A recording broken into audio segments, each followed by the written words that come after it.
Okay, so I work for SymphonyAI. I'm a cloud architect. My name's Rupert Whitefield. What I want to talk to you about today are basically our product set, which focus on both predictive and generative AI to address a range of problems in the financial crime space, helping our customers to reduce their spend in meeting their regulatory need. So SymphonyAI, who are we? So we're a global organization which focuses uniquely on SaaS services to focus on generative AI and generative AI. I guess we have a number of business units covering financial services, which I'll talk about in a little bit, but also in retail. So we have generative AI solutions that look to focus on the retail domain, looking at sales, looking at the supply chain, looking at marketing to try and focus the uptick there. In industrial, we have generative AI solutions that look at vibration data, that look to analyze and determine if there's about to be a failure or when scheduled maintenance should be provided. In media, we look at streaming data, and in enterprise IT, we use generative AI to look at support tickets and to be able to optimize the response within organizations to tickets there. So within the financial services domain, we believe we have a unique approach to addressing risk and compliance within financial services. So organizations spend a huge amount of money meeting their regulatory obligations through a variety of detection engines and then large teams of investigators who are looking at the alerts, trying to sort of weed out the false positives and get through a huge backlog of alerts. And we believe our solutions can help those organizations massively reduce the level of false positives, but also speed up those investigations by applying generative AI to that problem domain. And that's the area that we focus on. So the organizations that we work for are primarily financial services institutions. They have some very common challenges. They have huge volumes of transactional data, and they have disparate levels of customer data with different varyings of depths. They have very high alert volumes, typically sort of driven by rules-based alert engines, which generate far too many false positives. But alert's an alert, and you have to work that. So this basically provides a need for a large amount of investigators to work through those alerts.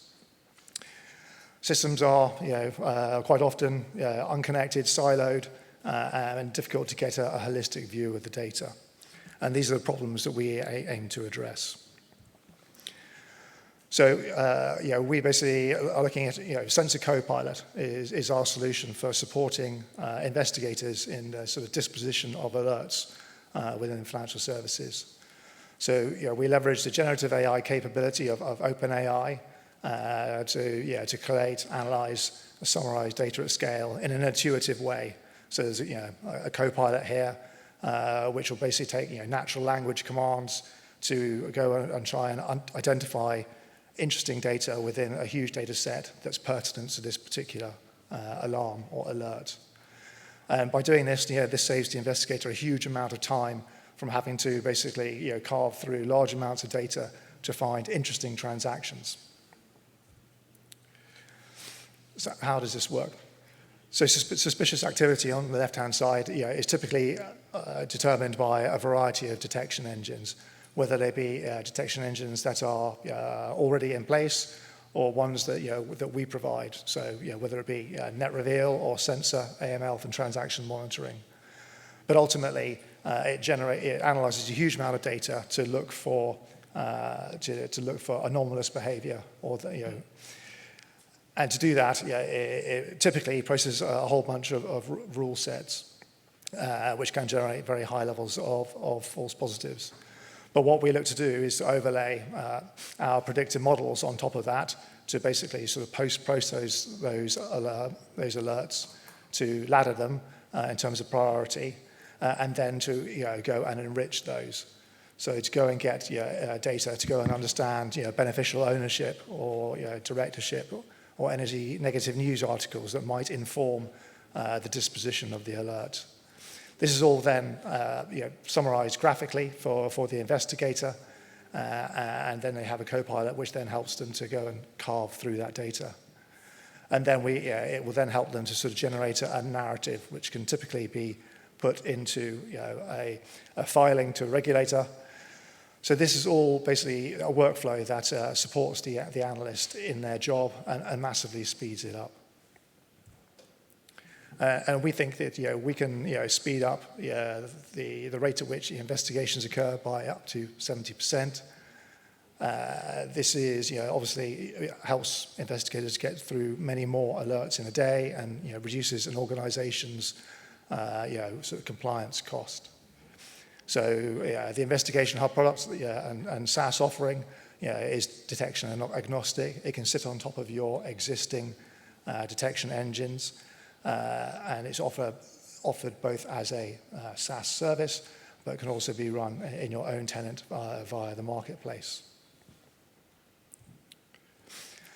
So we've been doing a lot of work with Microsoft, both on the OpenAI and the marketplace, and with Azure Kubernetes. So if you were to go and look to use Investigation Hub, you could consume it as a SaaS offering from the marketplace, or take it and run it in your own subscription. To get started, you need to go and find it on the marketplace and subscribe to it. And then there are a few steps you would need to go through to start to integrate it into your network and into your security boundary.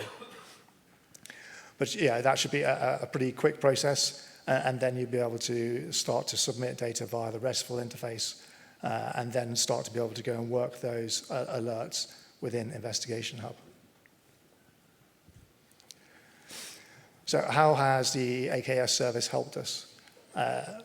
It's really made a step change for us, both in the sort of the development workloads, but also in our production workloads. And it's been really interesting today to hear more about some of the security features that are coming into preview. But clearly, when we're processing a large amount of customer data, we're very sensitive to security and CVEs, and having a managed service in that way, provided as a PaaS, is super important to us.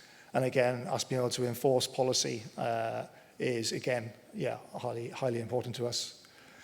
Customers expect our services to be highly available, and running across 3 availability zones provides a great underpinning for that availability. And again, on the flexibility side, this is a product that's being used across our business units, and allowing us to basically sort of reduce our costs both in engineering and in production, by providing a common platform that we can use on an ongoing basis. So these are basically our offerings that will be available as a service. We have CDD, looking at due diligence on customers. We have name screening, where we have to screen entities for sanctions. The same for transactions, to meet obligations around transaction screening, and then AML transaction monitoring. And all of these are basically leveraging generative AI through Investigation Hub to speed up the disposition of those alerts. So we're available on the marketplace, but both currently as a SaaS and soon to be as a container offer. And again, it can be transacted and count against your Azure consumption commitment. And that's really it, really. So I'll be around later on if anyone has any questions. But thank you very much for your time.